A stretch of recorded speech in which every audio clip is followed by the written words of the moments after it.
Landlord calls my job to tell on me, so I get evidence to expose her fake disability to the state. Here's what happened. Subscribe to Am I the Jerk on YouTube and hit the bell for notifications. I lived in an illegal rental in a place you'd call a landlord's market. There was a housing shortage, and although I had a great job, no credit problems, no background issues, it was impossible to rent somewhere affordable because of my dog. I eventually found a great place, but it came with a nutty landlord. She lived on the property. I'm not a choosing beggar, however, so I take it. For 12 months, I endured the landlord's violation of my rights, taking deposits she shouldn't have, micromanaging my personal life and my guests, and it's overall pretty awful. She's always on painkillers with tiny pin needle pupils, telling me weird stuff and trapping me in conversations I'd rather not hear. Faced with homelessness, I take the trampling of my rights and privacy. She made me miserable. After a year, I had enough. She crossed the line when she had my boyfriend removed by the police when I was at work one day. He had been staying less than 48 hours. I was gone for 2 weeks and had arrived back to my rental 48 hours before this. No one was in my rental while I was gone. On top of tossing my boyfriend out, she delivered a bill for his rent and utilities for staying the past 2 weeks that I was gone. No one was in my house. She already bullied me. I guess she thought she could extort me too. She created fake paperwork to intimidate me. The bills I received from her are insane. They are not the writings of a lucid human. She gets all sorts of details wrong and makes personal statements that are inappropriate. The place was empty and I was gone, but she wrote a bill and insisted I pay for his tenancy. This was when I'd had enough. I finally stand my ground. Extortion is the limit. Everything is falsified. I think it was the Vicodin talking and making her brave. As an aside that will be super relevant later, her employer had an open fraud case against her. She told me early in my tenancy because she dared them to come after her. Perhaps she shouldn't have dared so hard. After the fake tenancy debacle, it gets real. I take off work to read up on my rights and protect my dog and stuff. She starts harassing me. Specifically, she did all of these things over the course of a few days. 1. Called from a blocked number and asked for a stripper or call girl. 2. Called my work as a new landlord seeking a reference and told them I was partying, trying to get me fired and saying that was why I wasn't at work. 3. Came into my yard at 11 at night, stocked up on my porch to scare me, then walked out of the yard, saying it was a free country when asked what the heck she was doing. 4. Called the Humane Society and told them I had a vicious dog on the loose who had attacked her dog. And 5. Called the police and sent them to my job. I work with kids, claiming she found substances in my house. Needless to say, I was pretty freaked out by all of these things. I got a TRO against her. She couldn't keep trying to ruin my career and get my dog euthanized and attempting to intimidate me. It was good for 3 years. I was happy I won in court. It was a great move for my safety and empowerment. However, when I did move, about 10 days after her extortion, she falsified documents, kept my deposit, and I was forced to go back to court to get my money.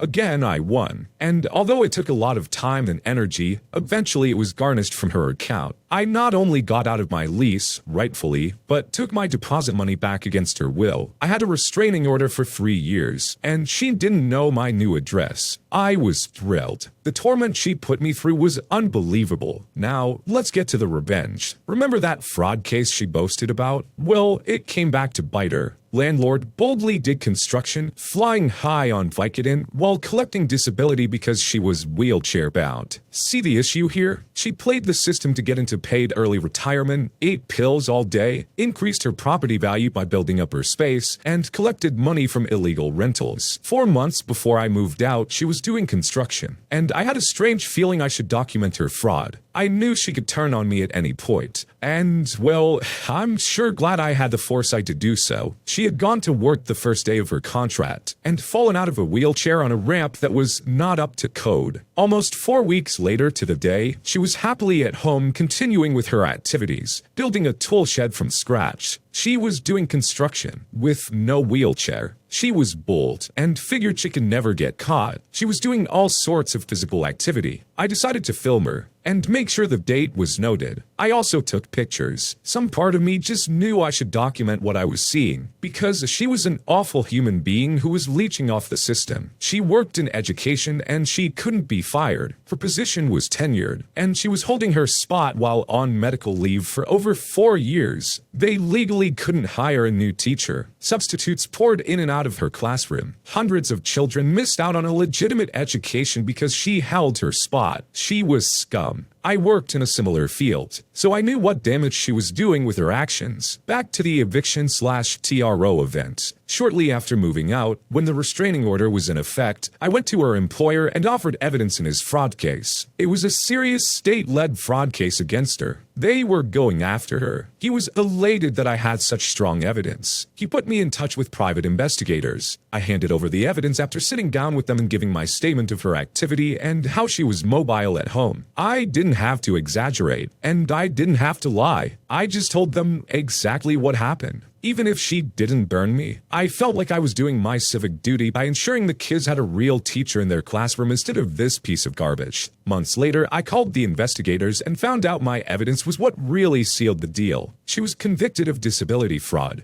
She was fired from her position and potentially going to pay back years' worth of disability payments. I did that. I'm the reason her scam fell apart. She thought she could bully me into extortion. She didn't. She thought she could ruin my career and hurt my dog when I stood up to her. She didn't. In fact, I won. It was what I needed to feel empowered after all the crap she put me through. It wasn't even revenge as much as standing up for myself. If she did have to pay it back, she'd only have her house to pay with. My dream is that she lost her house, ended up a renter, and just hopes for a kind landlord.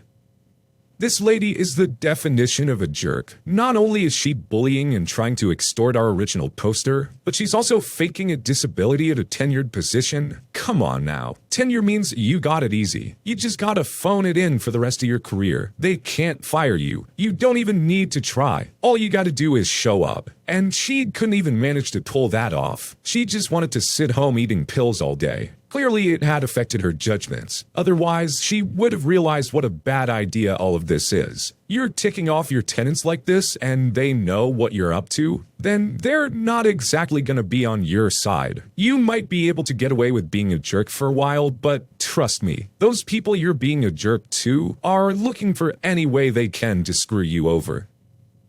You can submit your own stories to be featured here on the channel. The story submission link is in the description below. And if you want to listen to some Biby music in the background, check out Easy Mode. Also links below. And don't forget to subscribe.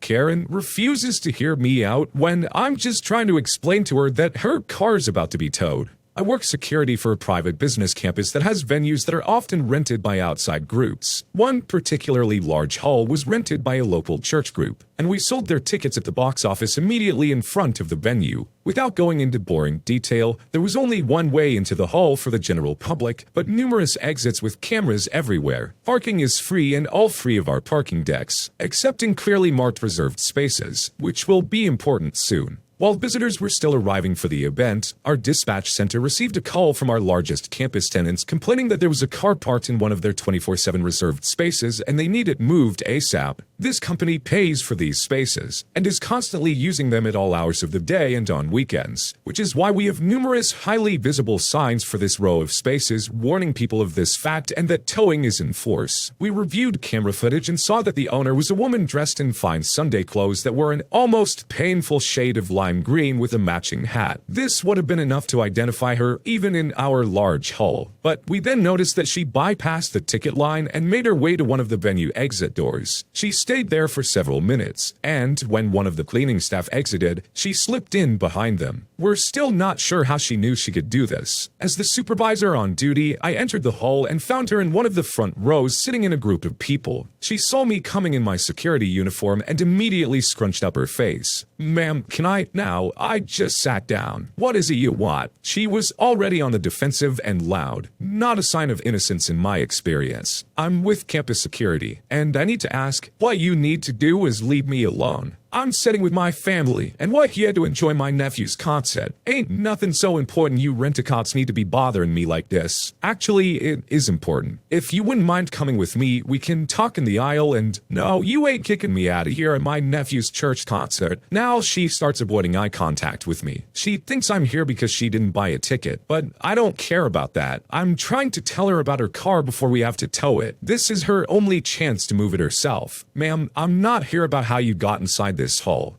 I don't know what you're talking about, but you need to leave me the heck alone. At this point, it was so comical that I remember getting the biggest smile on my face and telling her, that's all I needed to hear. Enjoy your show. I left and had her car towed immediately. 2 hours later, she reported her car stolen to our security desk. The desk officer informed her that she parked in a reserved spot and that security had tried to make contact with her before the show began. According to our log, she loudly demanded to speak to whoever was in charge, and that's when I came around the corner and introduced myself. The look on her face was priceless, and she didn't say another word as I gave her the information for the tow company's lot, which was closed by that time. This is clearly a woman who thinks the rules don't apply to her. She can just do whatever she wants and no one can tell her otherwise. She assumed you were there because of how she snuck in, which is also a jerk move. But you were actually there to try and do her a favor. Karen was probably aware that she shouldn't have parked where she parked, but let's assume that she somehow missed all the flashing me on signs around her and parked there anyway. You would have saved her quite a bit of time and money for not having to deal with this whole situation. Too bad Karens always think they know better. One of my fellow soldiers tried to get with my wife, so I came up with a plan to ruin his life. This was back in 2013 when I was based in Holland. I'm a British Marine for context. I'd been married to my wife for a little over 18 months when I deployed to Afghanistan. My wife had a job in the British delegation on base and got to know pretty much every Brit into their husband or wife. One day, we were directly targeted by a vehicle-borne IED. Now, whilst it wasn't uncommon for there to be a threat to coalition forces in general, being directly targeted felt more personal for obvious reasons. That was also the day I found out an RAF guy back in Holland had tried it on with my wife. I found him on Facebook, and still feeling rather raw about Terry trying to blow me up, messaged him words to the effect of, "If you go near Mrs. Original Poster again, I will put glass in your throat the next time I see you." The next day, one of my bosses, who was also RAF, messaged me on Facebook to say that this guy has been over to his office and basically tattled on me. He gave me a friendly warning / heads up that this guy could have gone to the MPs and reported me. I have no idea what would have happened, but I acknowledged the warning and said it won't happen again. My boss had my back, and actually told him to wind his neck. Fast forward to when I got back from Afghanistan. A few days had passed and I was starting to settle into a normal life again. My wife brought it up after explaining she didn't mention it at the time due to my reaction the first time, that an Army Sergeant Major had tried to message her via Facebook. He told her she was beautiful and wanted her number. She promptly blocked him. I was ticked off to say the least, but I understand why she kept it until I was back on home soil. The next day, I went into our department and spoke to my other boss, an Army captain. I told him what had happened, and he said, "Leave it with me."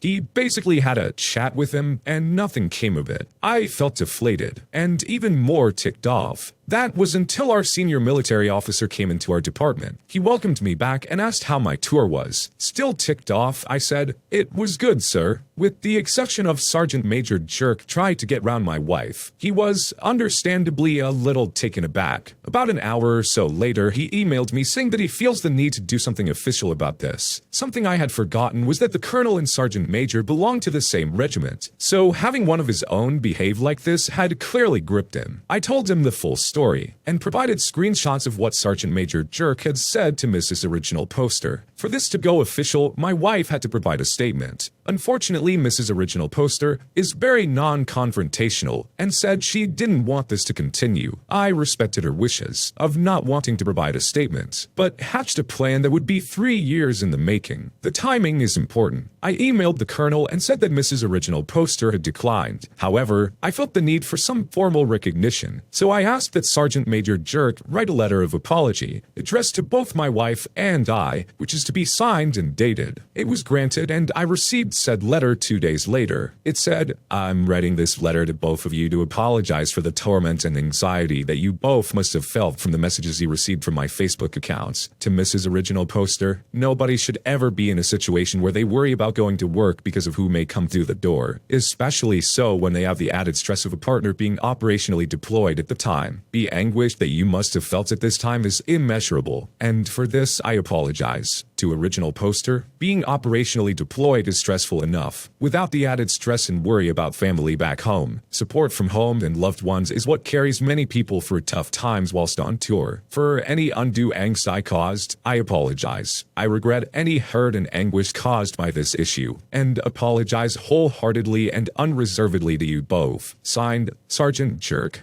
I now waited. I saw out the rest of my time in Holland, moved back to the UK to my new base, and waited some more. Almost 3 years after I received the apology letter, I looked up Sergeant Major Jerk's wife on Facebook. I had known the whole time we were out there that he was married. His wife lived back in the UK. He's routinely tried to cheat on her. I sent her the same screenshot which I had sent to the colonel. I also, before leaving Holland, printed off the emails between the colonel and myself where I requested the apology letter. I blanked out the colonel's details. I included pictures of that as well. And then, lastly, I sent a picture of the apology letter, signed and dated by her husband admitting what he had done. Once I saw she had read it, I blocked her. Blocked Sergeant Major Jerk and all his friends who had been out in Holland at the same time. Why 3 years? I remember him saying before he turned into a jerk and tried to hit on my wife, that he only had 3 years left to serve. If my timing was correct, he was months away from completing his 22 years and receiving a very nice pension. If his wife decided to go ahead with the divorce, she would take half of said pension and would essentially screw him over for the rest of his life.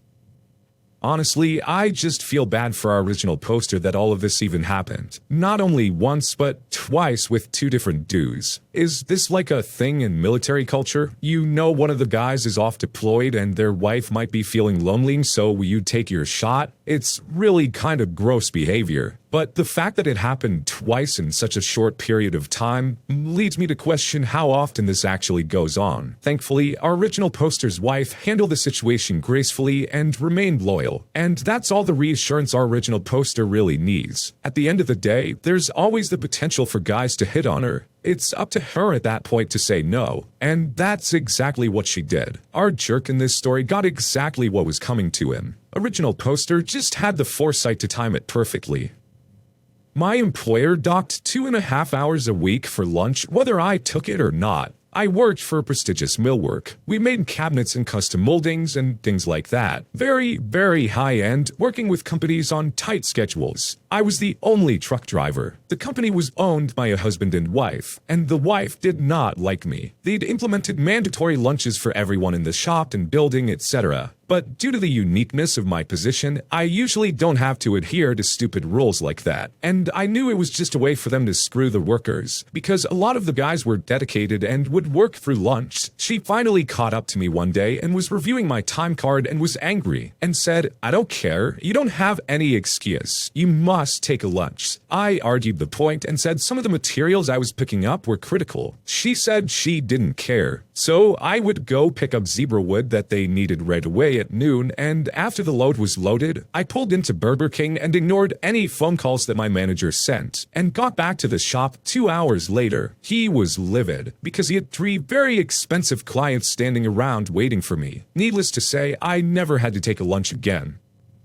I mean, in a lot of cases, yes, you should be making sure your employees are in fact taking their lunch, but truck drivers do tend to work on a slightly different schedule than other types of jobs. I'm not saying that's something I agree with. I still believe they should be able to get their break and go get their food when they need to get food, but it is kind of the current way of the world. At the end of the day, if this stuff was so important for these clients, why are we waiting till the day of to pick it up? Why wasn't this in the shop a couple days ago ready to go? The driver should be able to take their break without being harassed by phone calls and rushed to get to where they need to be. If things have been properly timed out, there shouldn't be any pressure on them. When you subscribe, make sure to hit the bell to turn on notifications. Put the playlist on in the background to finish listening to all the stories. Or if you want to listen to some vibey music in the background, check out Easy Mode. If you like Am I the Jerk, give Am I the Genius a shot. Everything linked in the description.